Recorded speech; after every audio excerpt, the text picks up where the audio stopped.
Assalamualaikum warahmatullahi wabarakatuh. Waalaikumsalam warahmatullahi wabarakatuh. Terima kasih rekan-rekan semuanya yang sudah meluangkan waktunya untuk melaksanakan di sini saya akan menyampaikan program tentang bagaimana cara meningkatkan kebugaran peserta didik. Nah, di sini saya menggunakan tipe dengan memecahkan masalah dalam dunia nyata. Jadi di sini bagaimana siswa itu dapat memecahkan masalah yang terjadi pada diri mereka. Dengan cara apa? Di sini saya sebagai guru PJOK mengajak rekan-rekan guru untuk berkolaborasi. Berkolaborasi untuk apa? Untuk meningkatkan kebugaran peserta didik. Di sini saya akan mengajak guru TIK, seni budaya, IPA, dan bahasa Indonesia.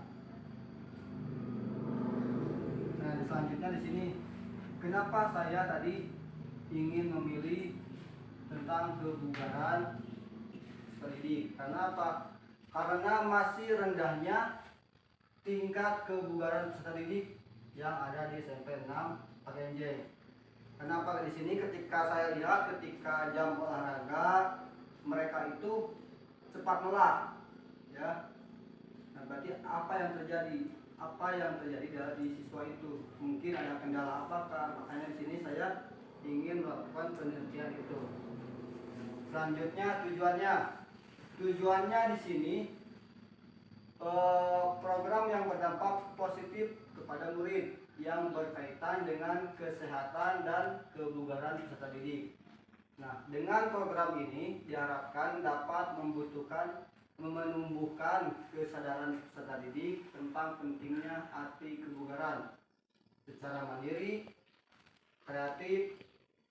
Nah, di sini juga ada peningkatan kesadaran diri, pentingnya aktivitas jasmani sebagai budaya gaya hidup aktif sepanjang hayat. Ada juga di sini untuk siswa itu untuk menanamkan karakter murid yang bertanggung jawab, mandiri, dan ceria.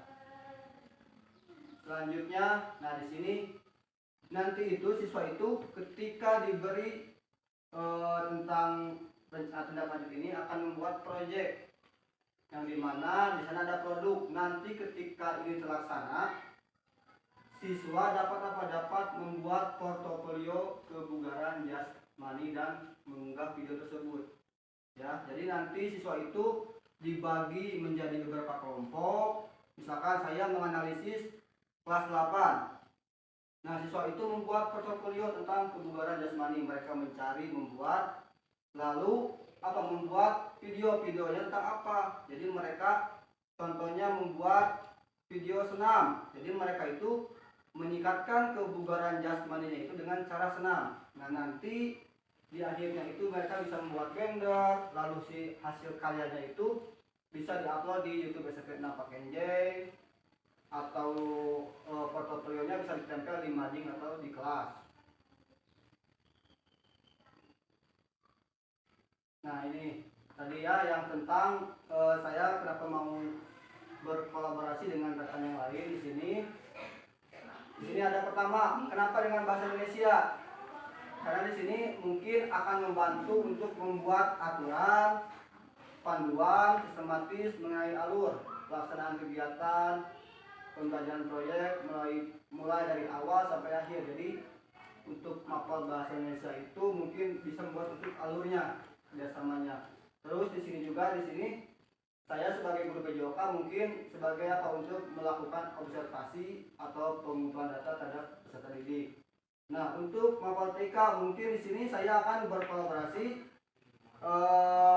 dengan format apa? Di sini bisa dengan menggunakan format Excel untuk dibuat dalam bentuk statistika.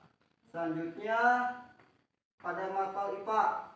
Nah, pada mapel IPA mungkin di sini bisa jadi dengan kita berbicara dengan guru IPA, sharing sambil menanyakan mungkin bagian tubuh manakah sih yang bagus, yang cocok digunakan untuk meningkatkan kebugaran jasmani.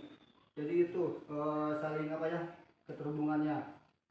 Terus selanjutnya untuk seni budaya. Nah, mungkin di sini dengan mapel seni budaya, mungkin peserta didik bisa diarahkan untuk membuat foto desainnya ya agar lebih menarik seperti itu. Terus, nah setelah semua selesai di sini, peserta didik akan mempresentasikannya di masing-masing kelas atau tadi mengunggah video. Nah, selanjutnya di sini dari kegiatan rencana lanjut ini apa yang diharapkan di sini? Pertama, peserta didik memiliki portofolio kebugaran mandiri ya yang mereka buat selama pembelajaran proyek. Terus yang kedua, portofolio kebugaran akan menjadi acuan untuk meningkatkan kebugaran mandiri dengan mempelajari hasil dari evaluasi umpan balik yang didapat.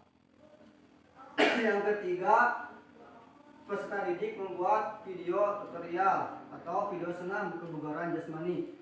Nah, di sini nanti ketika peserta didik sudah membuat video tentang kebugaran, ini otomatis senam ini, misalkan membuat video senam, senam ini akan dipakai oleh sekolah kita ya.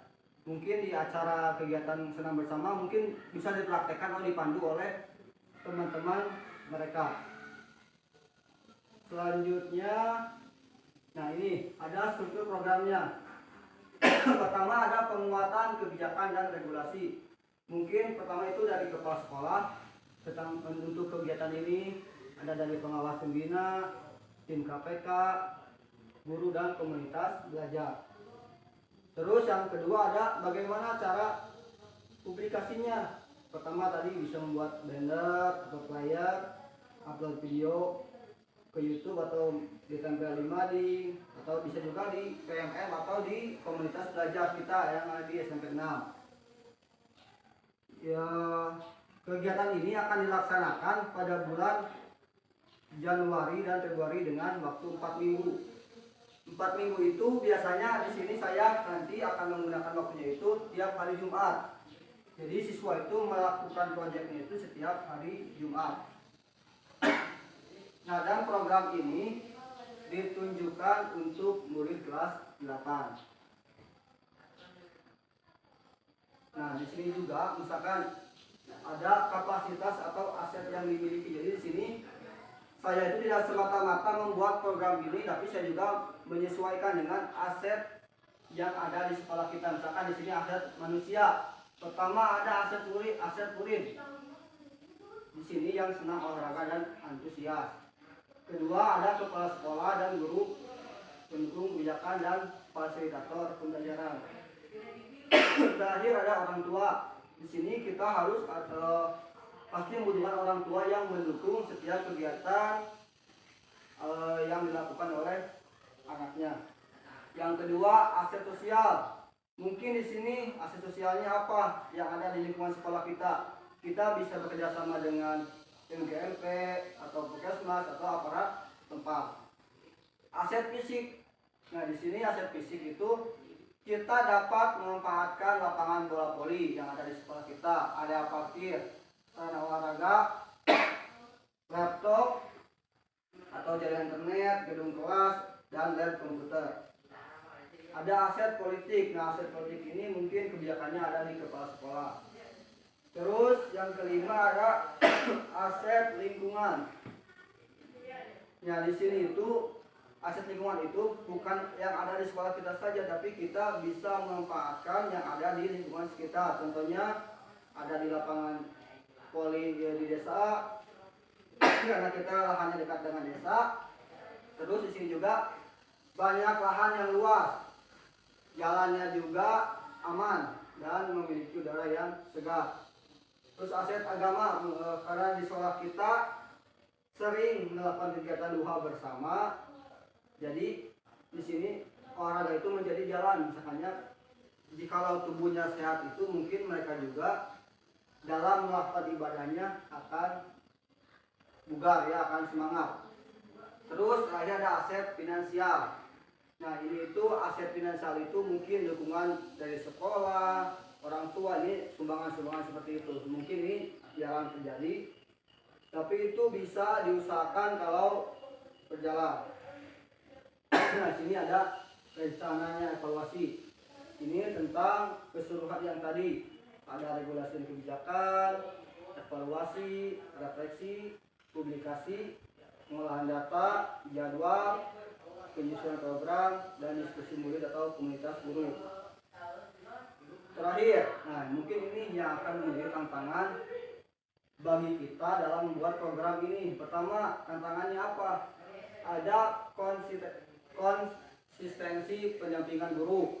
Ya, itu mungkin menjadi kendalanya. Apakah kita akan stabil terus, apa mundur? Terus selanjutnya ada bagaimana menggerakkan guru dan kelompok belajar sekolah, ya. Jadi kegiatan ini misalkan ketika ada program bisa menyampaikannya dalam Zoom atau apa dengan memanfaatkan komunitas belajar yang ada di sekolah kita. Terus ada sama tadi bagaimana konsistensi peran murid. Terus bagaimana membuat desain portofolio dan koreo video yang menarik. Nah, ini yang mungkin menjadi permasalahan nanti untuk siswa. Ini yang agak sedikit berat. Karena ini harus terus didampingi oleh kita sebagai fasilitator. Terus ada menentukan dan membuat format pencapaian. Nah, ini mungkin nanti kita bisa dibuat bersama-sama bagaimana sih formatnya. Terus ada keaktifan media publikasi. Terus di sini ada solusinya. Pertama, mungkin dari solusi yang pertama itu ada penguatan kepala sekolah serta menanamkan rasa tanggung jawab. Yang kedua, melakukan pendekatan dan selalu memberikan motivasi kepada murid. Yang ketiga, meminta bantuan kepada guru TK dan guru seni budaya. Ini tadi mungkin untuk cara uploadnya, desainnya. Nah, ini yang keempat, bekerjasama dengan guru untuk membuat tadi format penilaian yang sesuai. Yang terakhir adalah memberikan berbagai peran kepada murid sesuai minat. Jadi kita itu ketika membuat program ini tidak boleh langsung ditentukan oleh kita, ya. Kita harus bertanya dulu kepada murid. Mungkin muridnya misalkan untuk meningkatkan program kebugaran ini, murid ingin apa? Apakah ingin senam, apakah ingin lari, atau apa ya. Jadi kita ambil suara terbanyak dari murid supaya nanti apa? Ketika sesuai dengan minat siswa, kita akan enak menjalankannya. Jadi siswa itu tidak ada keterpaksaan. Nah, mungkin itu yang dapat saya sampaikan. Ya, silakan bila ada pertanyaan tentang program tindak lanjut ini untuk meningkatkan kebugaran siswa. Silakan. Ya, monggo, Asep. Bismillahirrahmanirrahim. Assalamualaikum warahmatullahi wabarakatuh. Program ini apakah berkelanjutan tiap tahun itu berjalan atau hanya di bulan tadi Januari Februari? Nah, bagus. Ini apabila nanti proyek ini berhasil, tentunya harus berkelanjutan, ya. Karena apa tadi ini hanya untuk kelas, misalkan untuk kelas 8A atau 8B saja. Nah, ketika ini berhasil, kita bisa coba untuk kelas 9, untuk kelas 7, ya. Seperti itu. Ini bisa untuk berkelanjutan. Silakan, ada lagi Bu bertanya? Apa cukup? Ya, mungkin itu. Terima kasih sekali lagi atas waktunya. Oh, silakan Bu. Iya, terima kasih atas waktunya. Ini sangat bagus sekali, ya.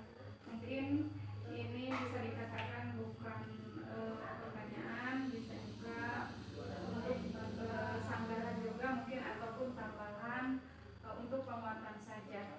Kalau program ini berjalan dengan baik, itu sangat luar biasa untuk sekolah kita, karena mengingat mungkin di sekolah kita itu sangat penting sekali untuk program ini, dan saya berharap kita semua bisa bekerja sama supaya program ini bisa berjalan dengan lancar dan bisa ada tindak lanjut untuk yang selanjutnya. Mungkin itu, terima kasih. Ya, terima kasih atas tambahannya, bagus sekali. Jadi kita di sini sebagai guru itu ya tadi perlu yang namanya kolaborasi ini apa? Tadi ya untuk menyelesaikan suatu masalah. Kenapa?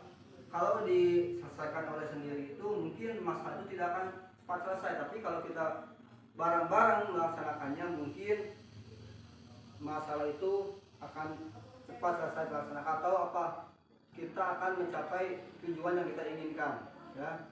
Mungkin itu saja yang dapat saya sampaikan dalam program ini. Untuk kedepannya kita bisa sambil di kombel kita ngebahasnya ya. Mungkin sekali lagi terima kasih atas waktunya. Assalamualaikum warahmatullahi wabarakatuh. Waalaikumsalam warahmatullahi wabarakatuh.